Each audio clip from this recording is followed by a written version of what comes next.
నమస్కారం. శ్రీనిలయం కార్యక్రమానికి స్వాగతం.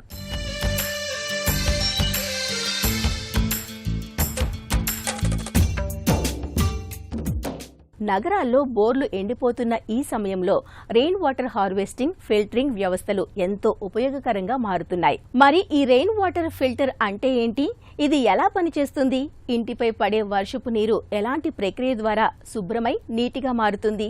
వర్షపు నీటిని భవిష్యత్ అవసరాలకు ఎలా భద్రపరుచుకోవచ్చు తెలియజేసే ఈ ప్రత్యేక కార్యక్రమం ఇప్పుడు మీకోసం. కాలక్రమేణా పెరుగుతున్న జనాభాకు అనుగుణంగా నగరాల్లో ఎలాంటి ప్రణాళిక లేకుండా చేపట్టే నిర్మాణాలతో పర్యావరణానికి ఎంతో హాని జరుగుతోంది. కాంక్రీట్ వనాలుగా మారుతున్న నగరాలలో సహజ వనరుల వినియోగం నియంత్రణ లేకపోవడంతో భావితరాలు అవస్థలు పడక తప్పని పరిస్థితులు నెలకొంటున్నాయి. వేసవికాలం వచ్చిందంటే చాలు కాలనీలు, గేటెడ్ కమ్యూనిటీలు, అనేక ప్రాంతాలు నీటి ఎద్దడిని ఎదుర్కొంటున్నాయి. భూగర్భ జలాలు అడుగంటిపోతుండటంతో నీటి ట్యాంకుల మీద ఆధారపడుతున్నారు. ఈ పరిస్థితి నుండి బయటపడాలంటే వర్షపు నీరు వృధాగా వెళ్లకుండా వాన నీటిని సంరక్షించుకోవడం మినహా మనకు మరొక మార్గం లేదు. ముఖ్యంగా నగరాల్లో అడుగంటుతున్న భూగర్భ జలాలను పెంచేందుకు గాను రాబోయే రోజుల్లో నీటి కోసం ఇబ్బంది పడకుండా ఉండాలంటే వివిధ పద్ధతుల ద్వారా నీటిని ఆదా చేయాలి. నీటిని భూమిలోకి ఇంకించవచ్చు. ప్రతి కాలనీ వాసులు ఇంకుడు గుంతలు ఏర్పాటు చేసుకోవాలి. తద్వారా చుట్టూ పరిసర ప్రాంతాల్లో నీటి నిల్వ ఉంటుంది. అలాగే వాన నీటిని ఫిల్టర్ చేసి వాడుకోవచ్చు. మన హైదరాబాద్ లాంటి అర్బన్ సిటీలో వర్షం నీళ్ళు ఒక 100 లీటర్ల వర్షం పడితే 94 నుంచి 95 లీటర్లు అంతా రన్ ఆఫ్ అయిపోతుంది అనమాట. అంటే భూమిలోకి ఇంకడానికి ఛాన్సే లేదు. ఎందుకంటే ఒకటేమో కాంక్రీట్ పేవ్ అయిపోయింది, రెండోది మొత్తం బిల్డింగ్స్ అయిపోయినాయి, మూడోది ఏంటంటే ఏదైనా కొంచెం స్పేస్ ఉంటే అది ప్లాస్టిక్తోనే మొత్తము అది లేయర్ లాగా ఏర్పడి భూమి లోపలికి వెళ్ళడానికి ఛాన్సే లేదు. 200 గజాలున్న స్థలంలో మనకు 1,60,000 లీటర్ల నుంచి 1,80,000 లీటర్ల వాటర్ అవసరం ఉంటుంది. అంటే మీకు బోర్వెల్ అవసరం లేదు, మున్సిపల్ అవసరం లేకుండానే మన వర్షం నీటితోనే మన జీవనం సాగించవచ్చు. ఇప్పుడు ఏమైపోతుందంటే సజీవమైన బోర్వెల్స్ను కూడా నిర్జీవం అవ్వకుండా ఉండడానికి కోసం ఒక ప్రాపర్గా ఒక రెయిన్ వాటర్ హార్వెస్టింగ్ ఒక ఫిల్టర్ పెట్టాలి. ఎందుకంటే పైనుంచి పడ్డటువంటి దుమ్ము, ధూళి కణాలు కానీ లేకపోతే బర్డ్ షీటింగ్ ఉంటుంది, లేకపోతే ఇంకేదైనా ఆర్గానిక్ మెటీరియల్ ఏదన్నా ఉన్నా అది భూమిలోకి పోతే దానివల్ల ఇబ్బంది అవుతుందని చెప్పేసి మనం ఏం చేస్తున్నామంటే ఒక ఫిల్టర్ను మనము సింప్లిఫైడ్ ఒకటి ఈజీగా మెకానికల్గా ఏమీ లేకుండా, ఎలక్ట్రానిక్ కాకుండా, ఎలక్ట్రిసిటీ అవసరం లేకుండా ఎనీ సింప్లిఫైడ్ ఉండేటట్లు user friendly, eco friendly and cost effective filter తయారు చేసినాం. ఇంటి పైకప్పుపై పడే వర్షపు నీటి సంరక్షణకు అతి తక్కువ ఖర్చుతోనే ఈ ఫిల్టర్ను ఏర్పాటు చేసుకోవచ్చు. ఇళ్లు, అపార్ట్మెంట్లపై పడే వర్షపు నీటిని కిందికి పంపే పైపులకు సంపు ప్రాంతంలో చిన్న ఫిల్టర్ పెట్టి సంపులోకి మళ్లించాలి. ఫిల్టర్ ఖరీదు 3,000తో పాటు ప్లంబర్ ఖర్చులు మాత్రమే చెల్లిస్తే సరిపోతుంది. వాన నీళ్లు అత్యంత స్వచ్ఛమైనవైనా సరే డాబాపై పడిన వర్షపు నీటిలో అందులోకి వ్యర్థాలు చేరుతాయి. అందుకే వాటిని ఫిల్టర్ ద్వారా వడబోసి స్వచ్ఛమైన నీటిని సంపులోకి పంపాలి. తర్వాత సంపులో 1-2 క్లోరిన్ మాత్రలు కలిపి ఇంట్లోకి తాగడానికి, వంటకు ఉపయోగించవచ్చని చెప్తున్నారు. సింప్లిఫైడ్ ఒక వాటర్ ఫిల్టర్ను ఒకటి తయారు చేసినాం. ఇందులో మెకానికల్ పార్ట్ మాత్రం అంటే ఒక స్టెయిన్లెస్ స్టీల్ ఒక ఫిల్టర్ ఒకటి ఉంటుంది. తర్వాత ఇది ఉంటుంది. ఏం లేదు, మనము డాబా మీద నుంచి వచ్చే పైప్ ఏదైతే ఉంటుందో దీన్ని వేరే ఎక్స్ట్రా ఏం చేయొద్దు. ఈ డాబా మీద నుంచి నీళ్ళు వస్తున్నాయి కదా, వర్షం నీళ్ళు వస్తున్నది, దీనికి మధ్యలో ఇక్కడ కట్ చేస్తాం. ఈ కట్ చేసి ఏం చేస్తామంటే ఇక్కడ టీ జంక్షన్ వేసేస్తాం. టీ జంక్షన్ వేసి ఈ ఫిల్టర్ నుంచి ఇక్కడికి తీసుకొస్తాం అనమాట. ఫిల్టర్ కోసం ఒకటి చిన్న ప్లంబింగ్ యాక్టివిటీ చేస్తాం. ఇదేం లేదు, ఇక్కడ ఒక మధ్యలో వాల్వ్ పెడతాము. ఇక్కడ ఈ వాల్వ్ పెట్టడం వల్ల ఏంటంటే మనం ఓపెన్ చేసి పెడతాం అనమాట. వర్షం లేనప్పుడు ప్రతిసారి ఇది ఓపెన్ ఉంటుంది ఎనీ టైం. సో దీన్ని ఏం చేస్తామంటే మళ్ళీ వర్షం వస్తుందని తెలియగానే మనం ఏం చేస్తామంటే దీన్ని క్లోజ్ చేసేస్తాం.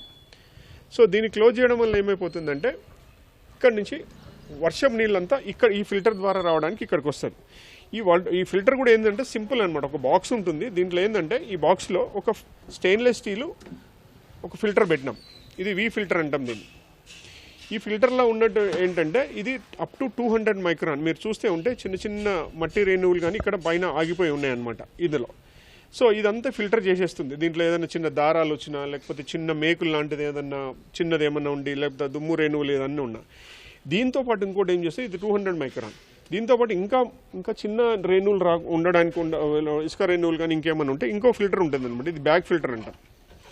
సో ఇందులో ఉన్నటువంటి ఇంకేమన్నా ఇక్కడ నుంచి ఈ ఫిల్టర్ నుంచి వెళ్ళినది ఏమన్నా ఉంటే దీంట్లో ఇది నిలిచిపోతుంది అనమాట. నిలిచిపోయి ఒక స్వచ్ఛమైన నీళ్లు మనం సంపకిస్తాం.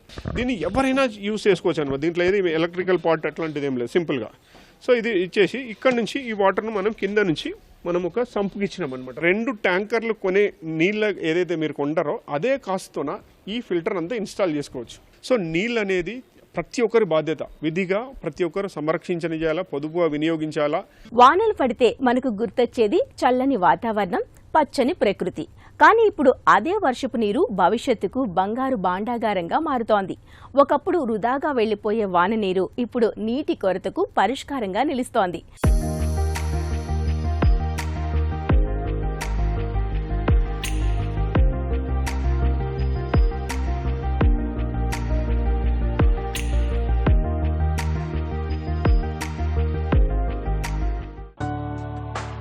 హైదరాబాద్ ఎల్బీ నగర్ సమీపంలోని ఫతుల్లా నగర్లోని ప్రకృతి నివాస్ అపార్ట్మెంట్లో 85 ఫ్లాట్స్ ఉన్నాయి. 400 మంది నివసిస్తున్న ఈ అపార్ట్మెంట్లో 3 బోర్వెల్స్ ఉన్నాయి. వీటి నుంచి వచ్చే నీరు అంతంత మాత్రమే. రోజువారీ అవసరాలకు కూడా నీరు సరిపోకపోవడంతో వీరంతా జలమండలి అధికారుల్ని సంప్రదించారు.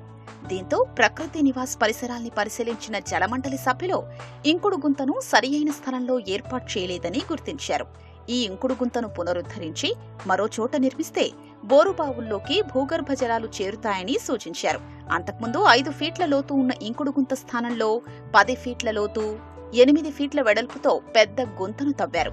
అందులో 40 mm కంకర, ఇసుకను పొరలుగా పరిచారు. తర్వాత ఇంటి రూఫ్ పై పడిన వర్షపు నీటిని పైపుల ద్వారా ఈ ఇంకుడు గుంతలోకి మళ్లించారు. ఇంకేముంది, 3 సార్లు కురిసిన వర్షాలతో ప్రకృతి నివాస్లోని బోరుబావులు నిండిపోయాయి. అయితే ప్రస్తుతం ఇక్కడ 3 బోరుబావులు నీటితో నిండి ఉన్నప్పటికీ కేవలం 1 బోరుబావి నీటితోనే ప్రకృతి నివాస్ అపార్ట్మెంట్ నీటి అవసరాలు తీరిపోతున్నాయి. మిగతా 2 నుంచి కూడా అప్పుడప్పుడు నీటిని తోడి వాడుతున్నారు. దీంతో ప్రకృతి నివాస్ అపార్ట్మెంట్ వాసులకు బోరుబావుల్లో నీటి వినియోగం కోసం చెల్లించే విద్యుత్ బిల్లుల భారం తగ్గింది. అపార్ట్మెంట్ వాసులకు సమృద్ధిగా నీరు కూడా లభిస్తోంది. ముఖ్యంగా నగరాల్లో అడుగంటుతున్న భూగర్భ జలాల్ని కాపాడుకునేందుకు ఇంకుడు గుంతల నిర్మాణమే సరైన మార్గమని ప్రకృతి నివాస్ అనుభవం చెబుతోంది. ఏటా వర్షాకాలంలో కురిసే వాన నీటిని ఇంకుడు గుంతల ద్వారా తిరిగి భూమిలోకి ఇంకేలా చేస్తే నీటి అవసరాలు తీరుతాయి.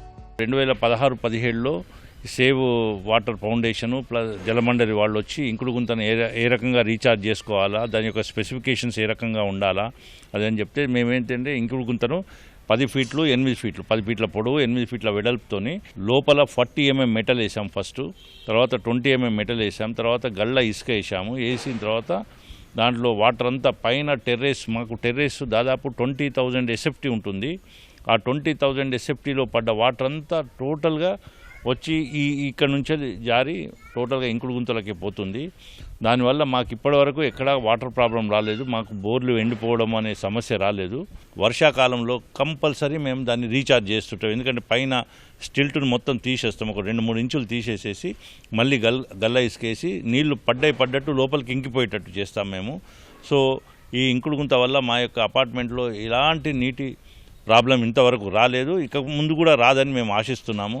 ప్రతి అపార్ట్మెంటు, ప్రతి ఇల్లు, ఎందుకంటే ఇప్పుడున్న పరిస్థితులలో కాంక్రీట్ జంగల్గా మారిపోతున్న పరిస్థితులలో ఈ వర్షం నీళ్లు లోపలికి పోకుండా, భూమి లోపలికి పోకుండా ఆపుతున్న పరిస్థితులలో ప్రతి ఇంట్లో ఇంకుడు గుంత ఉండాల్సిన ఆవశ్యకత ఎంతో ఉంది. కాబట్టి ఈ ఇంకుడు గుంతను ప్రతి ఒక్కరూ ఏర్పరచుకోండి. మేము ఏర్పరచుకోవడం వల్ల దీనివల్ల ఎంతో ప్రయోజనం పొందుతున్నాము. ఈ ప్రకృతి నివాస్ వాళ్ళు అసోసియేషన్ తరఫు నుంచి చాలా ఇంట్రెస్ట్ తీసుకొని ఇంకా దాని సైజును పెంచుకొని లోపల స్పెసిఫికేషన్ ప్రకారం ఫిల్టర్ మీడియా వేసి వాళ్ళ రూఫ్ వాటర్ను కంప్లీట్గా ఇందులోకే వచ్చేటట్టు ఆ ఫ్లోరింగ్ని తయారు చేసుకొని రూఫ్ రెయిన్ వాటర్ ఏదైతే ఉందో చుక్క కూడా బయటికి పోకుండా మొత్తం ఇదే ఇంకుడు గుంతలకు పోతుంది. వాళ్ళకి బోర్వెల్ కూడా ఎలాంటి ప్రాబ్లం లేకుండా ఇంత సమ్మర్లో కూడా ఇప్పుడు అన్ని బోర్వెల్స్ డ్రై అవుతున్న పీరియడ్లో కూడా వాళ్ళకి ఎలాంటి ప్రాబ్లం లేకుండా ఈ బోర్వెల్ నడుస్తుంది. ప్రతి సంవత్సరం వర్షాల కన్నా ముందు చేసుకుంటే ఇది ఇంకా బాగా పనిచేస్తుంది అనే ఉద్దేశంతో ఆ మెయింటెనెన్స్ కూడా చేయించడం జరిగింది. ప్రతి అపార్ట్మెంటు ఇట్లా చేసుకుంటే వాళ్ళ గ్రౌండ్ వాటర్ వాళ్ళకే ఉంటుంది కాబట్టి బోర్లు ఎండిపోకుండా ఉంటాయి. ఇలాంటి వాటర్ ట్యాంకర్లు సప్లై చేయాల్సిన అవసరం రాదు. కాబట్టి అందరూ తప్పకుండా వీలైతే ఇంకా ఇంజెక్షన్ వెల్ వేసి వాళ్ళ రూఫ్ వాటర్ ఆ ఇంట్లో ఆ అపార్ట్మెంట్లోనే ఇంకేటట్టు మొత్తం చేసుకున్నట్టయితే ఇంకా ఎఫిషియెంట్గా వితిన్ అవర్స్లో వాళ్ళ బోర్వెల్కు గ్రౌండ్ వాటర్ ఇంప్రూవ్ అవుతుంది. కాబట్టి మన రూఫ్ వాటర్ ఎంత ఉందో దాన్ని ఇంకేటట్టు సైజు పెట్టుకోవాలి.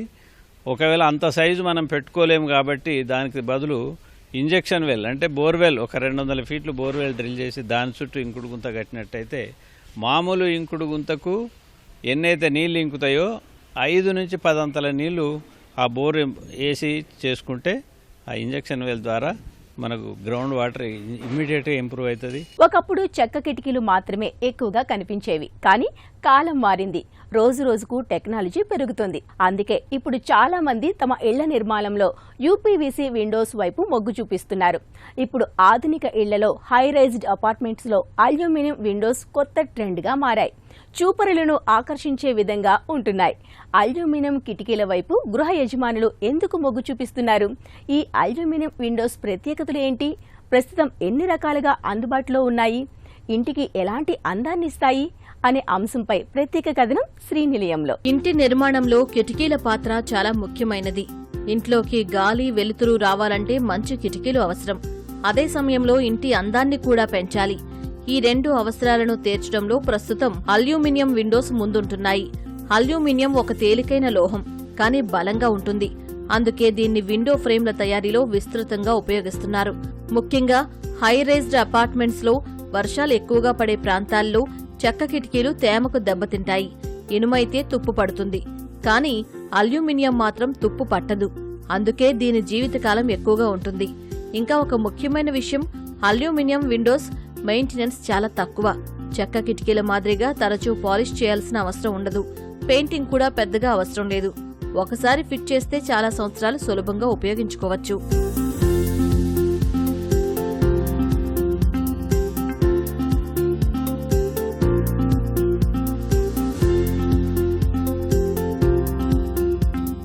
హైరైజ్ టవర్స్ చాలా వస్తున్నాయి.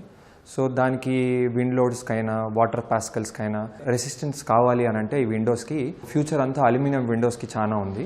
యూపీవీసీ ఏంటంటే 30-36 ఫ్లోర్స్ వరకు వయబుల్ అవుతుంది. But after that 40 floors 45 floors 50 floors 60 floors అపార్ట్మెంట్స్కి సో ఈ విండ్ లోడ్స్కి ఉన్న వాటర్ పాస్కల్స్కి వీటంతా ప్రాబ్లం ఏంటంటే వయబుల్ కాదు.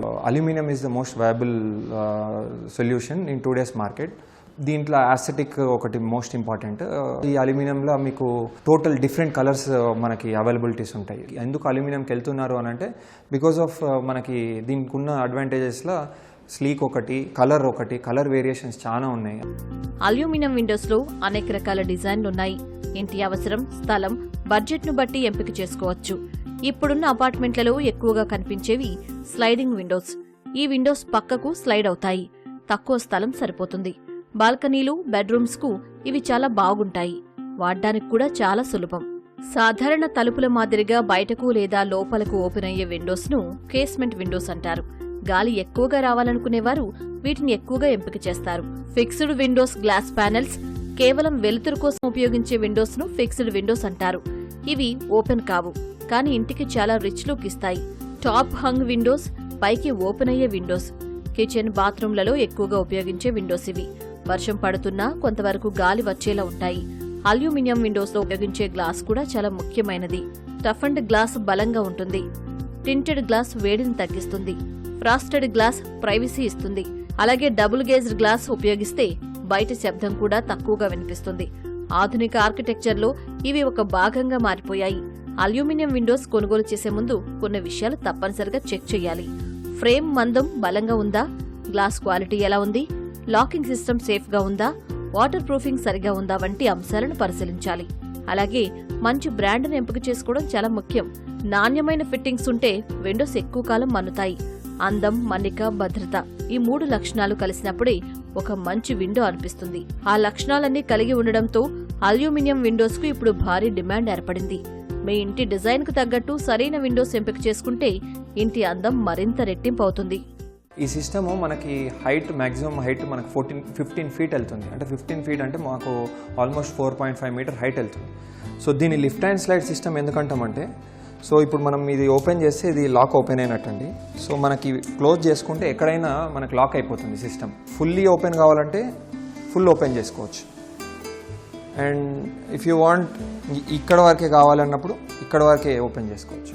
దీంట్లో ఉన్న ఒక అడ్వాంటేజ్ ఏంటంటే అండి, ఇది బేసికల్గా యూజ్ చేసేదంతా స్లైడింగ్ డోర్స్ అంటాము. సో ఇది sit-out areas, balconies, deck areas, ఆ ఏరియాస్లలో మ్యాక్సిమం యూజ్ చేస్తాం. ఈ సిస్టమ్ని స్లైడ్ అండ్ ఫోల్డ్ సిస్టమ్ అంటామండి. విల్లాస్, ప్రీమియం హౌసింగ్ సిస్టమ్స్లలో అంటే ఇల్లులలో ఇది ఎక్కువ ఇన్స్టలేషన్స్ చేస్తున్నాము. దీనికి ఉన్న అడ్వాంటేజ్ ఏంటంటే ఇట్ విల్ ఓపెన్ ఫుల్లీ. అంటే మనకి యూజువల్గా స్లైడింగ్ విండోస్ ఏముంటాయి, స్లైడింగ్ డోర్స్ ఏముంటాయంటే you can open up to 50%. దీంట్లోకి వచ్చేవారికి మీకు ఆల్మోస్ట్ 100% ఓపెనింగ్ వస్తుంది దీంట్లో సిస్టంలో.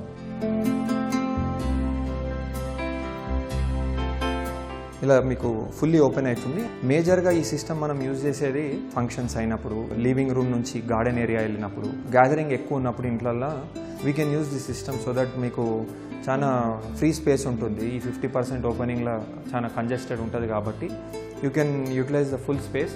మనం ఓపెన్ చేసినప్పుడు చిన్నపిల్లలు అటు ఇటు తిరుగుతున్నప్పుడు ఈ షటర్ టు షటర్ బిట్వీన్లో ఈ గ్యాస్కెట్ ఏదైతే ఉంటుందో ఇది మాకు అడ్వాంటేజ్. అంటే పిల్లలకి హార్మ్ఫుల్ కాకుండా వీ విల్ గ్యాస్కెట్ మొత్తం మీకు పెరిఫరల్ ఏరియా మొత్తం కవర్ అవుతుంది. దీనికి సిస్టమ్ మొత్తం క్లోజ్ చేసినా కానీ చేతులు పెట్టినా కానీ మీకు హార్మ్ఫుల్ ఉండదు. వై? బికాజ్ దీనంతా రబ్బర్ గ్యాస్కెట్తో చేస్తాం. ఆల్మోస్ట్ ఇటు ఒక 5 mm, ఇటు ఒక 5 mm అంటే 10 mm మీకు స్పేస్ దొరుకుతుంది. ఆ స్పేస్లో ఏమవుతుందంటే మీరు హ్యాండ్ పెట్టినప్పుడు కూడా ఎవరికి హార్మ్ఫుల్ ఉండదు. ఇప్పుడున్న మార్కెట్లో this is one of the high end systems. So ఇది కూడా 50% ఓపెనింగ్ అవుతుంది. బట్ ఏంటంటే it will go up to 4.5 metre height అండి. సింగిల్ గ్లాస్ 4.5 మీటర్ వెళ్తుంది.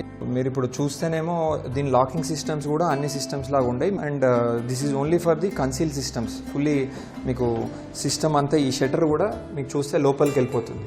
సో ఇది కూడా కన్సీల్ చేస్తాము అండ్ ఈ సిస్టమ్ అంతా కూడా కన్సీల్ అయిపోతుంది. ఇల్లు, ఇళ్ల స్థలాలు, అపార్ట్మెంట్లు కొనే ముందుగా వాస్తును పరిశీలిస్తూ ఉంటారు. మరి ప్రేక్షకులు అడిగిన ప్రశ్నలకు వాస్తు నిపుణుల మాటల్లో సమాధానాలు ఇప్పుడు తెలుసుకుందాం.